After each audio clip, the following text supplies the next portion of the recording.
ライトボールオールグリーンいい感じ。ドラゴン会員なんだこれは。よっ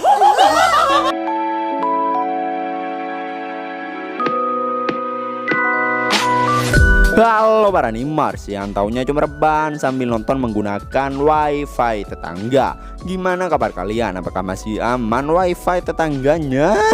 Nah, di video kali ini Mimin akan menceritakan atau membahas salah satu anime spring terbaru kali ini, yaitu anime Tensei Kizoku yang sekarang udah nyampe ke episode kelima. Yang dimana di episode kali ini kita bakalan ditunjukin Babang Ken yang mengadakan pesta debut di rumahnya. Nah, tanpa lama-lama langsung saja siapkan minuman, kencangkan celana dalam, dan yaps, tanpa banyak bacot, langsung saja kita ke alur ceritanya. Slepiu. Di awal scene kita ditunjukin Ken yang diberikan kunci dan juga peta untuk menuju rumahnya. Sang raja yang awalnya berniat untuk menemui tamu, tapi malah ngajak adu mekanik main reverse ketika ngelihat Babang Ken. Ken pun jadi lega karena dirinya yang bisa pulang lebih awal. Namun tiba-tiba datang Pak Erik yang langsung ngajak main duel reverse. Ken yang menerimanya meski agak terpaksa, tapi malah makin ribet. Singkat waktu, Ken yang tengah mencari lokasi rumahnya akhirnya ketemu juga, tapi malah dapat rumah bobrok. Sesampainya di dalam, Ken pun tentu aja jadi terkejut dengan tempatnya yang gelap. Oleh hal itu, dirinya pun menggunakan sihir cahaya untuk menerangi rumah tersebut. Setelah itu, Ken pun menelusuri semua ruangan yang ada, mulai dari ruang tamu, dapur yang megah, dan juga ruang pesta, yang dimana meski semua isinya sangat mewah, tapi ya tempat itu udah nggak ada siapa-siapa dan juga sangat kotor. Terus kita pun ditunjukin cara bersih-bersih Ken yang dimana gua juga ingin melakukannya.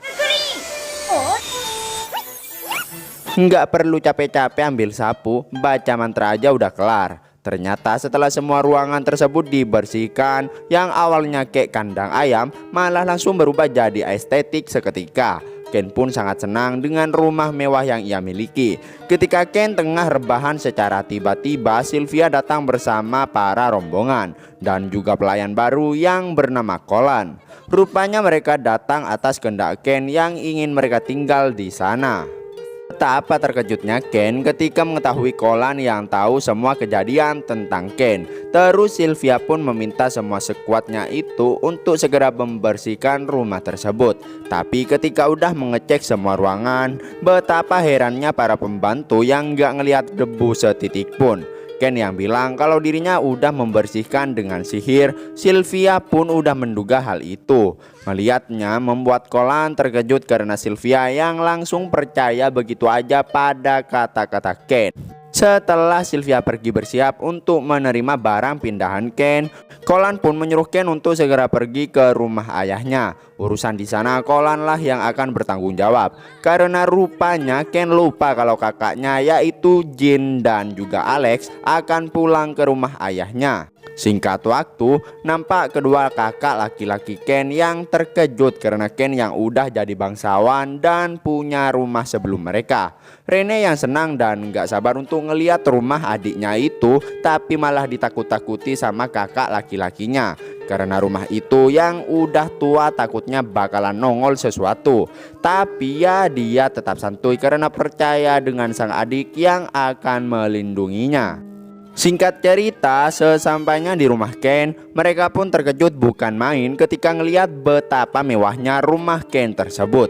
Sang ayah nampak nggak percaya karena saat datang di tahun lalu, dia sangat yakin kalau itu tempat udah bener-bener amburadul. Tapi ya dirinya tahu kalau semua itu ulah Ken.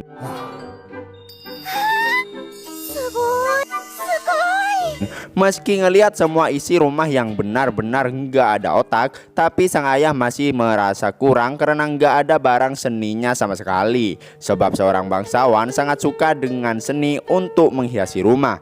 Misalnya taksidermi monster. Mendengarnya membuat Babang Ken berencana untuk memajang apa yang ayahnya bilang. Dan tiba-tiba betapa terkejutnya semua pembantu ketika ngelihat seekor naga merah yang berada di hadapannya. Bahkan sang ayah yang juga terkejut, dia pun menanyakan di mana Ken mendapatkan benda yang mustahil itu. Gram pun bilang kalau Red Dragon itu adalah monster kelas bencana. Party petualang rank A pun nggak bakal bisa mengalahkannya. Karena udah terlanjur, jadi ya Gram pun meminta Ken untuk menjelaskannya pada para pelayan. Gram bilang kalau taksidermi Red Dragon bernilai 1000 koin platinum, kurang lebihnya setara dengan 10 miliar yen. Secara tiba-tiba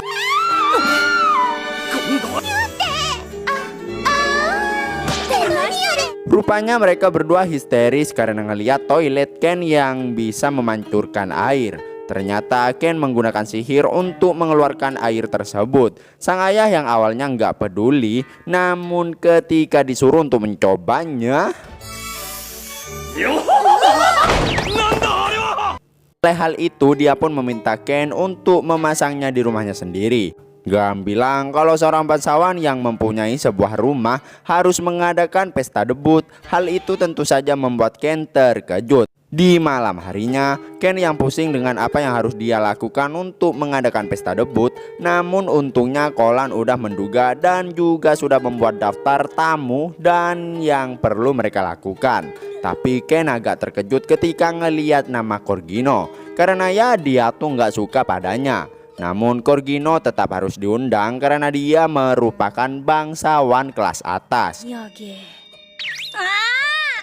Merasa pusing dengan apa yang harus dia lakukan, untungnya Sylvia memberikan saran supaya Ken memberikan barang uniknya saja.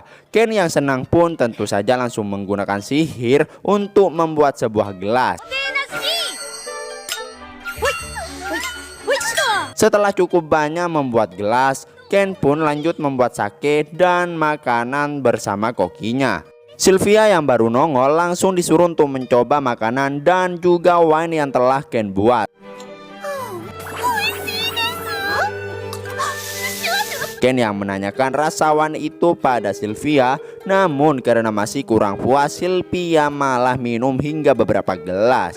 Tentu aja dia jadi teler. Kolan yang nongol dan memberitahukan kalau ada utusan istana yang datang.